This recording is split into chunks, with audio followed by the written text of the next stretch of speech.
R.R. Kabel presents CNBC Awaaz Real Estate Awards 14 Years of Excellence. आज का जो subject है वो है reviving up real estate India's ultimate growth driver. तो किससे शुरू करूं? मैं बमन साहब आपसे ही शुरू करता हूं, आप नीचे चले गए। मैं जब ये नाम दोबारा पढ़ रहा था आज यहाँ पर आने से पहले तो मुझे लगा अब रिवाइव क्या करना है और कितना रिवाइव करेंगे, हो तो क्या रिवाइव। आपकी बात 100% सही है विपिन जी, और जैसे आपने देखा है लास्ट 3 सालों में काफी रिवाइव तो छोड़िए, काफी रेसी हो गया है रियल एस्टेट। और इसकी एक रीजन है कि जितने डेवलपर्स थे या जितने अच्छे डेवलपर्स थे उन्होंने कोविड के पीरियड में अपनी प्रोसेसेस या सिस्टम्स पे काफी मेहनत की, अच्छी रोबस्ट कंपनी बनाई। जैसे मैं पढ़ रहा था, सब कस्टमर फोकस हो गए हैं, everybody has turn towards customer, customer की रिक्वायरमेंट की टेक केयर करते हैं, डेटा ड्रिवन हो गए हैं। सब ये जानते हैं कि if you go ahead with the only feeling कि हमारी ये फीलिंग है तो विल नेवर सक्सीड। तो ये सारी चीजें उन्होंने की। उससे आगे when we make real estate investment so simple कि लोग आपके ऑफिस में आए, उनको घर पसंद हो या आपकी चीज पसंद हो, तो लिटरली एक क्रेडिट कार्ड निकालें, उसको स्वाइप करें, रजिस्ट्रेशन वहां के वहां हो जाए, which is already happening in certain offices. Registration वहां के वहां हो जाए और उसको उसके बताए टाइम पे उसको उसका घर मिल जाए। The day we as real estate developers take care of this, आप लिख लो, we'll become the number one investment ability or number one investment asset for across all asset classes. चलिए, आपका जोश बता रहा है कि रिवाइवल आ गया है, सो दैट्स फाइन। क्योंकि आपने इंफ्रास्ट्रक्चर की बात करी, हालांकि ये इंफ्रास्ट्रक्चर का मामला तो पूरे देश का है। मुंबई का क्योंकि जिक्र आया तो मैं कर देता हूँ। रमना साहब हमारे साथ बैठे हुए हैं। तो रमना साहब, आपने जो गड्ढे खोदे यहाँ पर मेट्रो के लिए और खासतौर पे जो साउथ बॉम्बे में अंडरग्राउंड मेट्रो आपने बनाई और हमारी जिंदगी नरक कर दी, लेकिन अब महसूस हो रहा है कि जो मेट्रो का जाल इस शहर में बिछ गया, आई थिंक 70 किलोमीटर का हमारा लोकल का ट्रैक है और 700 किलोमीटर कुछ मेट्रो हो चुकी है, जिसमें अभी अंडरग्राउंड मेट्रो भी जब एक्टिव हो जाएगी तो जुड़ेगी। हाउ डिफिकल्ट इट इज, और इससे हमारी लाइफ में एक्चुअल अब कितना बदलाव आएगा? अभी मैं सिर्फ अज्यूम कर रहा हूं, लेकिन कितनी बदलेगी हमारी life? But we are hopeful that the Metro Line 3, which is going to Nariman Point, Cuff Parade and various other business centers, will bring a major revival both in commercial office space as well as residential spaces also, and also give a boost to the redevelopment opportunities. Lot of projects are stuck, lot of projects are still in discussion for decades. All of them will come proximity to the Metro Line 3 and then they will all reap benefits. So our aim is towards that. As infrastructure developing agency as well as also we are doing lot of regulation all along our metro alignment. So we are trying to facilitate all the developments and also induce lot of opportunities. तो रमना साहब, हाँ, मतलब practical aspect वही है, बहुत सारे काम आप कर रहे हैं। हालांकि बहुत लेट हुआ है मुंबई में और एक साथ इतना काम करने से हमारी लाइफ भी बड़ी स्क्रूट सी हो जाती है। लेकिन विपुल सर बैठे हैं यहाँ पे जो दिल्ली से आए हैं। Thank you first of all Vipul sir कि आप come all the way from Delhi to join the event. Delhi में ये काम काफी पहले हो गया और अब उसके बेनिफिट्स दिल्ली को मिल रहे हैं। मतलब हम ये देख रहे हैं कि चाहे वो बेंगलुरु हो, हैदराबाद एक हद तक थोड़ा बेहतर है, लेकिन ज्यादातर बड़े सिटीज जो हैं वो पॉपुलेशन, जॉब्स, इंफ्रास्ट्रक्चर, इन सबके तले थोड़े दब गए हैं और आपको बहुत हाई टाइम है कि इसके ऊपर आपको काम करना है, बिकॉज रियल एस्टेट और इंफ्रास्ट्रक्चर हैंड टू हैंड है। दिल्ली में ये काम काफी पहले हुआ, क्या उसके बेनिफिट्स रियल एस्टेट को वहां मिल रहे हैं आज? देखिए, दिल्ली में it's not Delhi. There are about 3 state governments involved. NCR, हाँ. So I would say, from an infrastructure perspective, the area which actually it was ahead of time was Noida. Though Noida is also known for probably the worst example for real estate, but that is also because the way the land was distributed and the land was bought and so on and so forth. But Delhi, if you say Gurgaon, with due respects, I think Gurgaon has always lagged infrastructure. It is only now with private sector help कि private के infrastructure better हो गया है। जो आप underpasses और वो सब देख रहे हैं उसमें there is a big involvement of private sector, and what the private sector has done is that they have taken that we will actually adopt some of the infrastructure aspects, because infrastructure अगर better होगा तो जैसे बोमन ने बोला infrastructure आएगा तो prosperity आएगी, kind of a situation. the good thing that has happened, barring maybe 2 or 3 cities, infrastructure has always lagged on development. This city is an example. Bangalore, you mentioned, even Hyderabad, Chennai. Having said that, I think across the country, जो roads पे काम हुआ है और जो metro पे काम हुआ है, उसका जो impact है, this city is seeing it now. But there is so much predictability for the first time in India on infrastructure कि actually a lot of real estate players can predict with fair bit of accuracy कि ये road कब आने वाली है और ये metro कब start होने वाला है और ये bridge कब बनने वाला है. And that is what is the key of development. Right तो संजय सर आप तो in Tata you are pan India, तो जब आप कहीं प्रोजेक्ट लगाने का शुरू करते हैं या सोचते हैं तो what is the first criteria, infrastructure या कुछ और? रियल एस्टेट हमेशा एक कस्टमर के ऊपर निर्भर करता है. तो पहले कस्टमर का कहाँ पे जॉब है, कहाँ पे रहन सहन है, कहाँ पे खाना पीना है, कहाँ पे स्कूल, हॉस्पिटल, पेरेंट्स, उसके हिसाब से लोकेशन तय करी जाती है. लेकिन मैं ये मानता हूँ कि पिछले कुछ सालों में जब से metro, highways, state, national highways बने हैं, तब से उसमें इंफ्रास्ट्रक्चर का एक बहुत बड़ा एस्पेक्ट भी लैंड सिलेक्शन में ऐड हो गया है.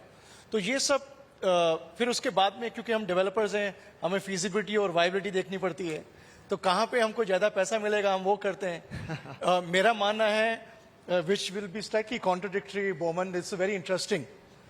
जिस सिटी में जितना खराब इंफ्रास्ट्रक्चर होता है उस सिटी में उतनी ज्यादा वैल्यू होती है, उतनी ज्यादा वैल्यू होती है, उसकी ज्यादा वैल्यू होती है. और उसका रीजन क्या है? क्योंकि अगर आप गोल्फ रोड में रहते हैं, आपके वहां पे मेट्रो भी है, अंडरपास भी है, तो आप वहां, और वहां पे अगर आप गोल्फ भी खेलते हैं तो आप वहां पे 35,000 रुपये पर स्क्वायर फीट देके वहां पे फ्लैट लेते हैं. लेकिन उससे अगर आप 4 किलोमीटर आज फिर एक्सटेंशन रोड पे आते हैं गुड़गांव में, तो वहां पे दाम 16,000 रुपये हो जाता है. तो इतना बड़ा परिवर्तन यही आप बॉम्बे में देखेंगे. तो क्योंकि अब दूर रहना, मतलब 2 घंटा 3 घंटा ट्रेन में और हाईवे में अगर आप लेके आते हैं तो वो तो बहुत भारी पड़ता है, आपका प्रोडक्टिविटी कम होता है. तो लोग 50-50 हजार 1-1 लाख रुपए पर स्क्वायर फीट दे के साउथ बॉम्बे में और सेंट्रल बॉम्बे में रहना पसंद करते हैं. तो this is the irony. Right तो 1 लाख रुपए स्क्वायर फीट वाला घर काबरा साहब खरीदते हैं हमारे यहाँ इस पैनल पे, मतलब बाकी सब भी यार कैपेबल ऑफ, लेकिन सर के पास बहुत पैसे हैं.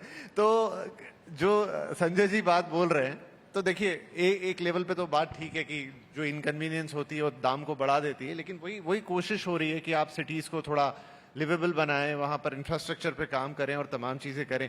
लेकिन स्टिल रियल एस्टेट थोड़ा अलग चल रहा है और इंफ्रास्ट्रक्चर अलग चल रहा है. मैं अभी बाकी लोगों से भी, बाकी पैनलिस्ट से भी पूछूंगा, राजन जी की भी उस पर लाइन लूंगा. इस पर आपका क्या कहना है? देखिए कि इंफ्रा तो जरूरी है, ये लाइफ लाइन है, लेकिन क्या खाली रोड मेट्रो इंफ्रा चाहिए कि और भी कुछ इंफ्रा चाहिए, उस पर ध्यान देना है. आज बिल्डिंग बन रही, लोग के लोग रह रहे हैं, स्कूल है, big question mark, public swimming pool है, बिग क्वेश्चन मार्क. ये ऐसी लिवेबल की बात करते हैं. और इंफ्रा जो बन रहे हैं, जो मेट्रो स्टेशन बन रही है, क्या उसमें बाकी सब काम भी सही हुए? जैसे लोग गाड़ी लेके आएंगे, क्या गाड़ी की पार्किंग की व्यवस्था है? क्या 2 व्हीलर की पार्किंग की व्यवस्था है? चीजें हो रही है, लेकिन आज को देख के हो रही है. चीजें 50 साल को देख के आज भी कुछ नहीं हो रहा है, स्पष्ट बोलता हूं मैं. और क्यों जो नई नई बिल्डिंगें बन रही है उसके वायरस को हम चेंज कर रहे हैं. आज भी मैं हमेशा बोलता हूं कि कनाट प्लेस में पार्किंग की नहीं थी, क्योंकि कनाट प्लेस 100 साल पहले बना. गुड़गांव तो हमारे देखते देखते बना 20 साल पहले बना. न्यू बॉम्बे हमारे देखते देखते बना. वाई इन न्यू बॉम्बे और गुड़गांव में लोग रोड पे गाड़ी खड़ी पार्क करते हैं? Why don't you provide sufficient parking inside the campus? तो वो कमाया कोई, रहता कोई, और फिर हर जगह हर जाना गवर्नमेंट भरती है, और गवर्नमेंट के पास लिमिटेड रिसोर्सेस है. तो ये सब चीजें ऐसी, हर चीज लॉन्ग टर्म देखना पड़ेगा. लिवेबल के लिए आज अब 1 लाख का भाव बोलते हैं, वर्ली में 1 लाख 1.25 लाख का भाव है, पर वहां बच्चे पढ़ने कहाँ जाते हैं? जाना पड़ता है बीकेसी या बाहर या उससे और आगे. तो क्या करेंगे आप? अल्टीमेटली हमारे बच्चों को लिवेबल, सिंगापुर है या दुबई है, इस टाइप का. Bombay is a commercial capital of India. Bombay is big ignore. अभी यशोभूमि वहां बनी, सब वहां बना. बॉम्बे में क्या बना? आज हर चीज के लिए हमको बाहर जाना पड़ता है. तो बॉम्बे को अगर वाकई में बॉम्बे का सस्टेनेबल मॉडल बनाना है, तो हर चीज तो गुजरात चली जाती है. गिफ्ट सिटी गुजरात चला गया, डायमंड बाजार गुजरात चला गया, फिल्म इंडस्ट्री नोएडा जा रही है. तो बम्बई तो क्या है, वो एक नाम का हो गया 1.25 लाख का भाव या 1.5 लाख या 1 लाख का भाव। लोग तो बोलते हैं लोढ़ा ने कोई 2 लाख में बेचा, कोई कुछ बोलता है, लेकिन ये सारी वास्तविक जरूरत है। Let Bombay make a livable. Bombay is a benchmark, Bombay is a brand ambassador of country. Focus on Bombay sir. नहीं चलिए ठीक है, ये Guys, a big round of applause to Gopal Bhai. He always says it like it is. RR Kabel presents CNBC Awaaz Real Estate Awards 14 Years of Excellence.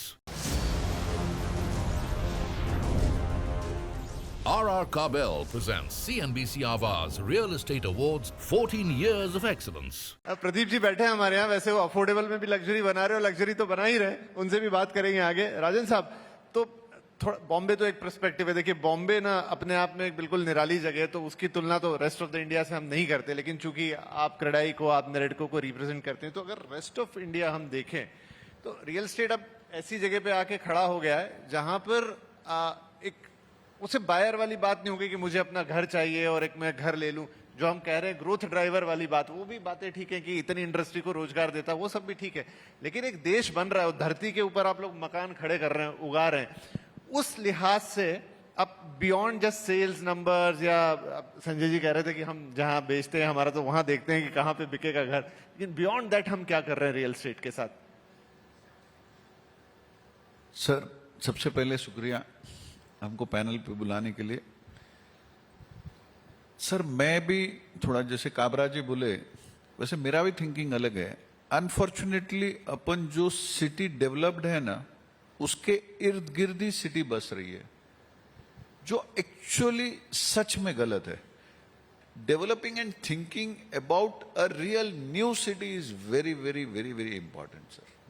That's going to be the key for the developed India. Suparna ma'am, क्योंकि you being an architect, तो हमारे लिए क्या जरूरत है? हम just real estate करते चले जाएं, मकान बनाते चले जाएं, या फिर जो अभी इन्होंने कहा कि आपको वहां पे थोड़ा सा एक क्रिएटिविटी लानी पड़ेगी, थोड़ा सा सोचना पड़ेगा, और वो डेवलपर को भी सोचना पड़ेगा, मतलब it's not only to the government, it's up to the developer as well. I agree. In fact, Pawan sir ने मुंह उधर कर लिया मेरी बात पर। no, I think, when you're talking about new cities, like look at Indonesia, they've just tried to put up a new capital, a brand new capital. In fact, they had this grand inauguration. But हमने किया है, Chandigarh was a brand new city, which was made, and in fact, उसका motto ये था that it should be unshackled from the past. But I think हमारा problem ये है कि हम जब ब्रांड न्यू सोच रहे हैं, हम उसको इंडियन आइडेंटिटी के बिना सोच रहे हैं। हम ये सोच रहे हैं कि हम सिंगापुर बनाएं, या हम जकार्ता बनाएं, या हम व्हाटएवर बनाएं, बट हम ये नहीं सोचे कि इंडिया की आइडेंटिटी को लेकर ब्रांड न्यू क्या मतलब होता है। वो अभी तक ये सॉर्ट ऑफ साइके में आया नहीं कि what is the new Indian. उसकी एस्पिरेशन तो हम सब समझ रहे हैं कि उसको घर चाहिए, उसको जॉब चाहिए। In fact mobility, I think, and I am sorry I am on this team, that mobility plays a vital role in any building of any city. But it's not just mobility, it is also aspiration. And हम वो उसको identify कर ही नहीं पा रहे। हम सोच रहे हैं कि उसको बस छत चाहिए, क्योंकि हम स्टिल 1960 में फंसे हैं कि रोटी कपड़ा मकान। नहीं, the new Indian is different. वो उसको रोटी कपड़ा मकान के, वो स्मार्टफोन के आगे पहुंच चुका है, वो एआई पे आ गया है, तो उसको क्या चाहिए। एंड आई थिंक डिजाइन को ये एस्पेक्ट कवर करना जरूरी है। Besides, I mean the standard, like climate change, ecology, we understand that.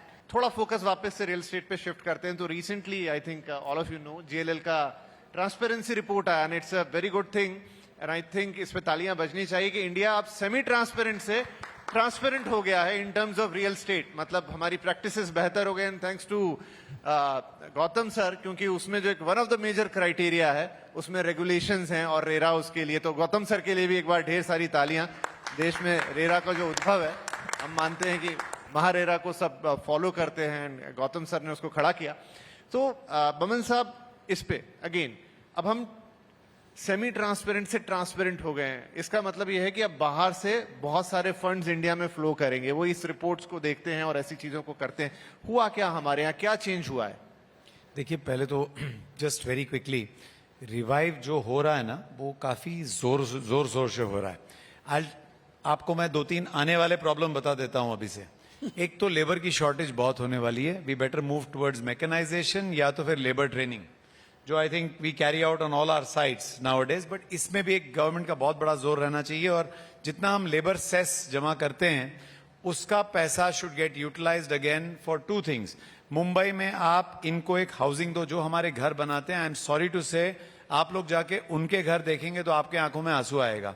तो we need to thank you we need to take care of the person जो हमारे घर बनाते हैं और उनके लिए आप कॉलोनीज बनाओ जहां से वी कैन. आप दुबई जाते हो you never see these people.